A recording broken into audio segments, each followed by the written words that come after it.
नहीं होती। देख रहे हो गंगा का पानी, कोई इज्जत है? भले ही लोग उसको लाते हो, गंगा जल कहते हो, सब कुछ कहते हो, लेकिन उसी में पेशाब भी करते हैं लोग, उसी में लैट्रिन भी कर रहे हैं लोग, उसी में नहा भी रहे हैं लोग। हदीस के अल्फाज हैं, जब हाजरा पानी को रोक रही थी, पानी फैल रहा था, वो रोक रही थी, तो कहती जाती थी जम जम जम जम जम। ये अबरानी जबान का लफ्ज है, अरबी का लफ्ज नहीं है। उस जमाने में अबरानी जबान बोली जाती थी, ये अबरानी जबान का लफ्ज है। जम जम, अरे पानी रुक रुक रुक। जम का मतलब होता है अबरानी जबान में रुक। वो पानी को ऐसे रोक रही थी, वो कह रही थी जम जम जम जम जम जम, रुक जा, रुक रुक रुक रुक, कहां जा रहा, रुक रुक। एक मुंडेर बांध दी। अल्लाह के नबी फरमाते हैं, अल्लाह रहम करे हाजरा पर, उसने पानी को बांध दिया। अगर उसने पानी की मुंडेर न बांधी होती तो अल्लाह उस पानी को सारी दुनिया में फैला देता। और अगर पानी सारी दुनिया में फैल जाता तो उस पानी की वो इज्जत बाकी न रहती जो आज है। जो चीज आसानी से मिल जाए उसकी इज्जत नहीं होती। देख रहे हो गंगा का पानी, कोई इज्जत है? भले ही लोग उसको लाते हो, गंगा जल कहते हो, सब कुछ कहते हो, लेकिन उसी में पेशाब भी करते हैं लोग, उसी में लैट्रिन भी कर रहे हैं लोग, उसी में नहा भी रहे हैं लोग। कुंभ के मेले में देख लीजिए, नहा भी रहे हैं, मर्द भी औरतें भी, और उसी में वीडियो भी बन रही है, सब कुछ हो रहा है। अब बताइए कि हिंदू धर्म में तो इसलिए गंगा में नहाया जाता है कि उनकी आस्था ये है, बिलीफ ये, अकीदा ये कि पाप धुल जाते हैं। नहाने से पाप धुल जाते हैं। इसीलिए किसी फिल्मी दुनिया के गीतकार ने गाना बनाया था, याद है ना? राम तेरी गंगा मैली हो गई, पापियों के पाप धोते धोते। यानी गंगा इतनी गंदी हो गई है, सारे पापी उसी में नहा रहे हैं और पाप छोड़ के बाहर निकल रहे हैं। तो पापियों के पाप की वजह से गंगा इतनी गंदी हो गई, मैली हो गई, पापियों के पाप धोते धोते। अब अगर कोई आदमी उसमें डुबकी लगाएगा तो उसके पाप तो धुलेंगे नहीं, जो पाप पहले से पड़े हुए वो और चढ़ जाएंगे। इसलिए आप देख लीजिए, जो गंगा नहा के आता है वो और पाप करता है, वो और गुनाहगार हो जाता है, वो और बड़ा याश हो जाता है, वो और बड़ा पापी हो जाता है। मेरे भाइयों, पानी की वो कद्र बाकी नहीं रहती। अगर पूरी दुनिया में फैल जाता, जो आज उसकी इज्जत है, लोग कितने इज्जत के साथ उस पानी को लेते और पीते हैं। और लेबोरेटरी में चेक करो, और किया गया है, इस भारत की लेबोरेटरी में चेक किया गया है। आज तक कोई भी, न तो विश्व हिंदू परिषद का आदमी, न शिवसेना का आदमी, किसी भी कट्टर से कट्टर हिंदूवादी संगठन के लोग भी उस पानी के अंदर कोई कमी नहीं निकाल सके। बल्कि यहाँ रिपोर्ट ये सामने आती है कि जमजम के पानी में इतनी शिफा है कि अगर कोई आदमी भूखा है और खाना नहीं मिल रहा है, अगर पेट भर के वो पानी पी ले तो कम से कम 2 घंटे की भूख उसकी पूरी हो जाती है। यानी 2 घंटे और वो अपना भूखा रह सकता है, उसमें इतना आयरन है। इस पानी के अंदर कैल्शियम है, इस पानी के अंदर आयरन है, इस पानी के अंदर शिफा है। मैं आज भी अपने इटावे में ऐसे शख्स को जानता हूं जो आज से 20 साल पहले हज करने गया था, और 20 साल के बाद जो पानी लेके आया था एक कट्टी में लेकर, वो पानी आज भी उसके घर पे रखा हुआ है। जब जरूरत पड़ती है तो एक ढक्कन पानी निकाल के एक गिलास पानी में मिला के वो पीता है।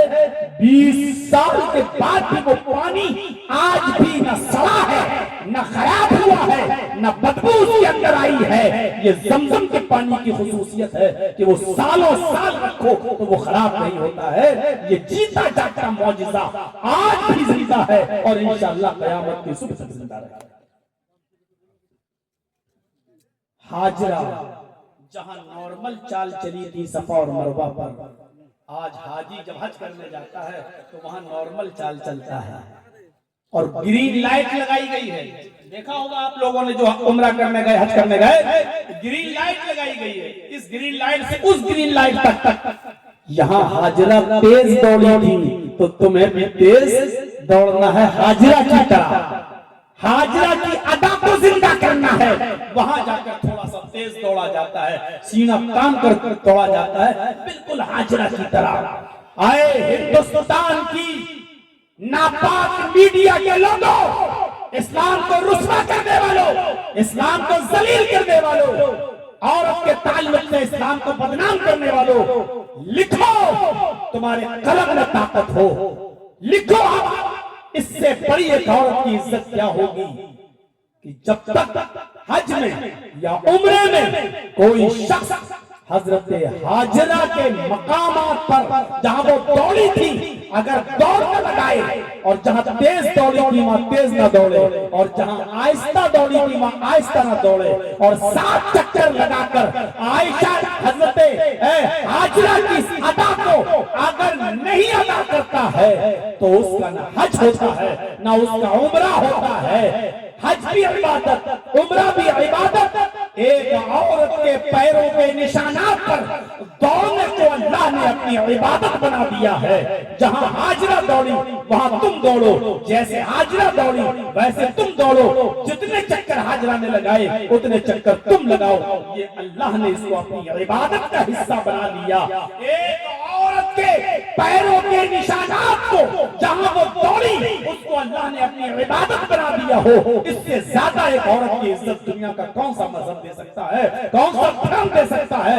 मुझे बताओ, इससे ज्यादा इज्जत दुनिया के किस मजहब ने औरत को दी है कि हाजरा जहां दौड़ी हो अल्लाह ने कह दिया तुम्हें भी वहां दौड़ना पड़ेगा, अगर नहीं दौड़ोगे तो हज नहीं होगा।